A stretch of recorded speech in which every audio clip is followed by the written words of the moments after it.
le titre professionnel assistant ressources humaines de niveau Bac+2, donc niveau 5. Donc c'est vraiment au cœur de la gestion des employés dans une entreprise. Les débouchés possibles, donc quel type de métier? Assistant ressources humaines, recrutement, assistant formation, chargé des ressources humaines, et où vous allez travailler aussi bien dans les entreprises privées, publiques, cabinets de recrutement, associations, donc vous voyez un petit peu finalement partout. Vos missions, donc elles seront très variées et surtout indispensables pour le bon fonctionnement d'une entreprise.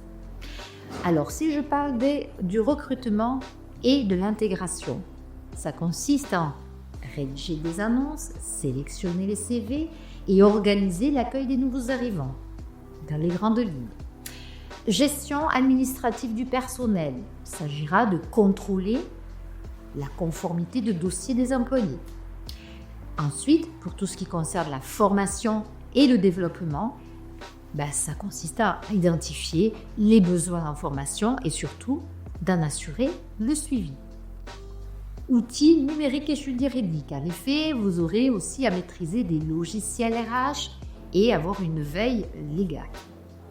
La formation, donc, elle vous propose des mises en situation, des cas concrets. Alors, l'idéal, c'est quand même de pouvoir faire des stages. Comme ça, vous allez être au cœur du métier. Mais pourquoi pas aussi en alternance, vous n'aurez pas de mal, je pense, à trouver, puisque c'est relativement recherché. Donc, vous allez travailler aussi bien des dossiers et des outils numériques pour la partie administrative. Et il y a également les compétences humaines qui ne sont pas négligeables puisque vous allez recruter, vous allez évaluer, vous allez accompagner des employés. Vous voyez, donc tout ça, c'est des compétences vraiment qui sont de type humaine et relationnel. Et ensuite, il y a l'aspect toujours juridique, donc tout ce qu'il faut savoir sur le droit du travail et la protection des données.